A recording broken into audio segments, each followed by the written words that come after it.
functional test for the scapula, but we'll also now look at a more formal task. And so with this, what we're looking at is the ability of the middle and lower trapezius to activate.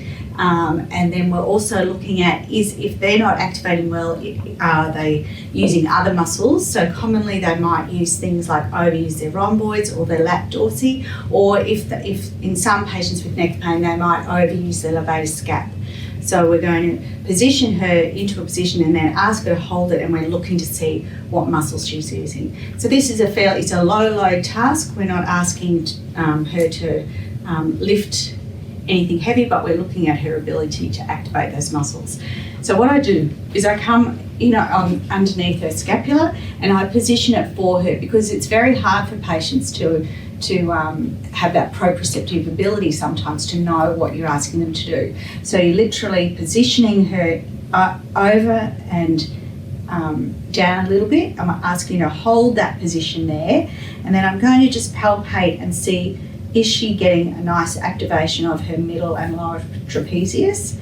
Just checking she's not cheating too much with her lats or teres sometimes, and she's quite nice and soft in through here. And we'll relax down again. Okay, and then we can do that again. So again, if you're not seeing anything, you might want to do it 2 or 3 times just to see whether, if after a while fatigue starts to set in, and then you start to see some changes. And relax down, and then we'll just position again, just holding that there, hold it there, hold it there. So in some patients you'll see that they start to lose it, so they actually start to drop the position a little bit, or you see them that they sort of keep repositioning. So you really want to be able to see what Biana's doing here, which is a nice hold, no fatigue, and not using too many of the other muscle groups. Okay, and relax down. Now, you can also see if that has an effect on her, on the manual examination findings that you might have had. So, for example, if you found that her C4-5 was, on that side, was restricted, and when you got her to do a VAS on that, she said it was 6 out of 10, we can do that again, and then we can ask her to rate that pain.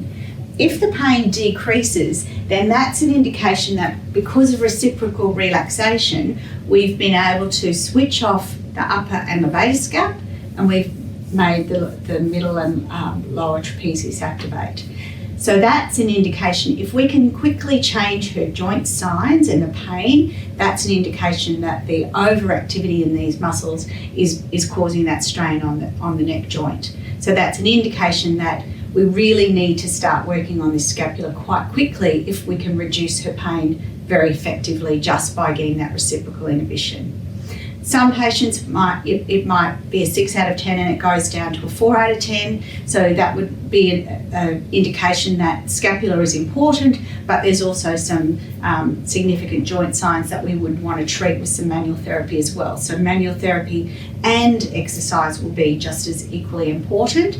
And then there'll be cases where it doesn't change the joint signs at all. And so that's where we would think that manual therapy is going to be more important, but certainly we would want to be adding in some muscle exercises as well.